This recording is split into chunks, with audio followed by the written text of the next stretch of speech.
to see how to build a smart calculator that can take voice input. In previous tutorial, we saw how to create a basic calculator using JavaScript. By the way, the links to the code and the tutorial for this basic calculator will be mentioned in the description box below. In this tutorial, the basic calculator has been enhanced to accept voice input. You will learn speech recognition in JavaScript. You will learn how to create this bubble effect in CSS. Also, you will learn how to create a tooltip. Let me demonstrate. When I say 2 plus 3, it recognizes a voice and prints the output. Let's try again. Now I say 9 minus 4. It prints the output. Well, similar to my previous tutorial, here I use brackets as a code editor and live preview option to see the output as we code.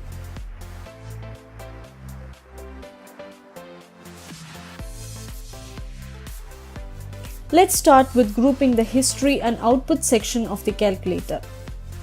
I put them under a div container with output text as the ID.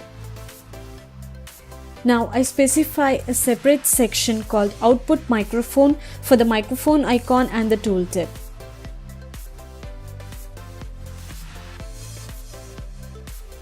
Now let's style them. Let's go to CSS file and first I'll make visible hidden for the tooltip. We'll come back for it later. For now, let's style the output text and microphone so they would appear next to each other. I specify width, height and float for both.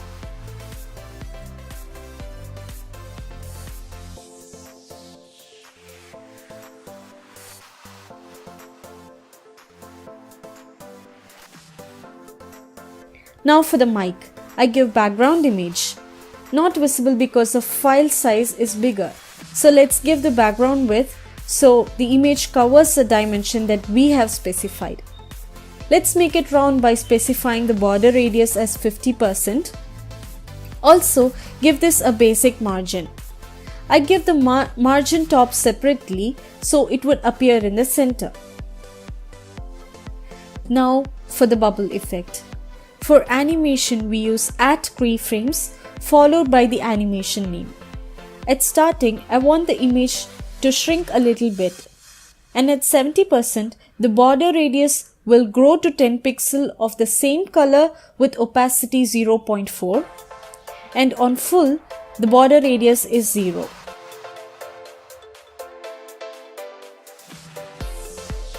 Let's specify the animation to the microphone.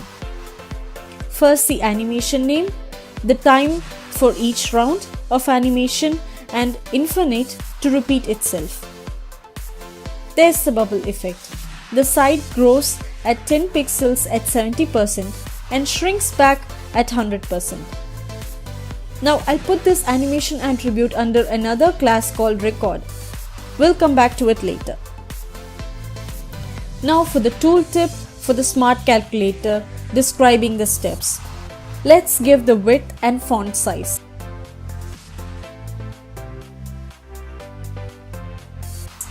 As you can see, the font size is reduced. Let's give the position as absolute. Now it goes to the top left corner. Let's give the background color, font color and some padding. Let's bring it down by specifying top property and bring it to the left using transform property. Also give a border radius for the curved edges.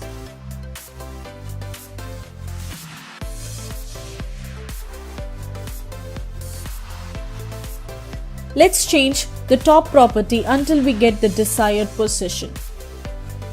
Now for the little triangle that points towards the microphone. Let's use before selector. This would basically add content before the element.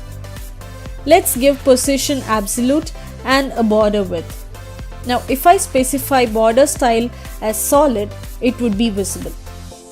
Well, there you have it, the small box at the starting of the tooltip. Now let's give the background color. Now this changes the square to triangle. For demonstrating it, I'll give the color as black and a bigger border width. There's a triangle. Let's open up the console. Go down to the triangle element.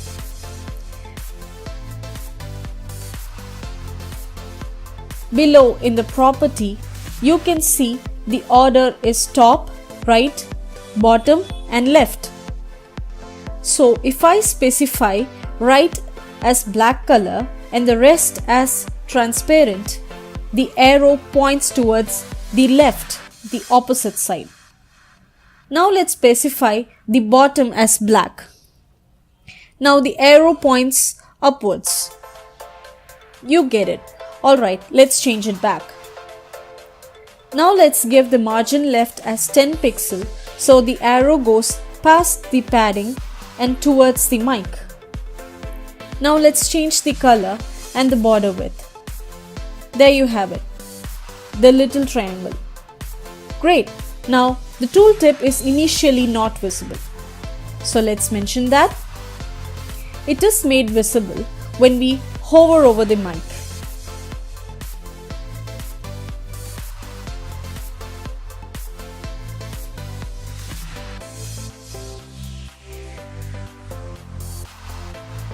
Alright, perfect. Now for the speech recognition. Let's get the microphone using getElementById. When I click on the microphone, the recording must start. So let's specify onClick property. For recording, we use the speech recognition interface of the Web Speech API. We use a new speech recognition object instance using the speech recognition constructor. Start method will start the speech recognition service listening to the incoming audio.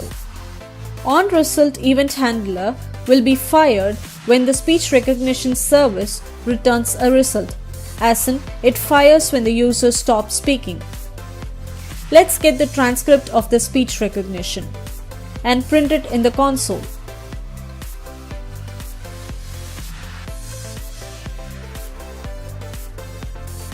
Now I say, "Hello world." Let's open the console to see if it has printed it. Oops, it throws an error. Well, let's see. Alright, let's first set the language for the speech recognition as EN_US. Also, it's results, not result for the transcript. Let's check now. Now I say 2 plus 3. Yes, it works. Again, now I'll say "Hello world." It prints "Hello world." Perfect. Now, the smart calculator records our voice. Now let's use this to manipulate the basic operations of the calculator. First, I set the voice input to the output text, and after 2 seconds, we'll override this with the output text with the result. So, I use evaluate function here. This function will be executed after 2000 milliseconds or 2 seconds. Under evaluate function, we need to evaluate the voice input before we print the result. It's simple. We'll put our evaluate function under a try-catch block. If it works, it will print the result. If it doesn't, it comes to the catch block where the output is set to empty and the exception is printed into the console. Let's test this. I say 2 plus 3. It waits for 2 seconds and prints the result. Okay, now for the bubbling effect. If you remember, I gave the animation property under record class. So at the start, I will add the record class to our microphone, and at the end, I'll remove it. So once it's over, the bubble effect will stop. Let's see. Now I say 5 plus 3. The bubble effect starts and ends through the speech recognition process. Now, if I say 5 multiply 3, it prints it as a text. So it goes to our catch block and prints nothing. To fix this, I create an object with operation name and the operator accordingly.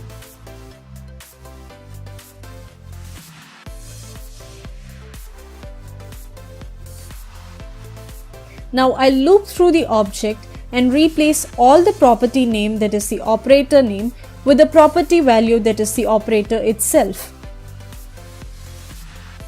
Now I say 5 multiply 3.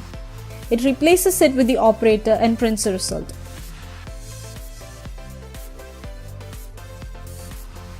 Let's try 7 remainder 4.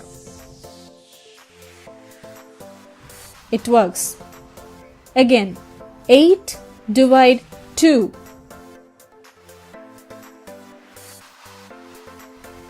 Alright, everything works fine. There's smart calculator with voice input. Now using this speech recognition, you can develop more complex algorithm as you wish to make it more convenient for the user. But that concludes our smart calculator tutorial. Please give it a thumbs up.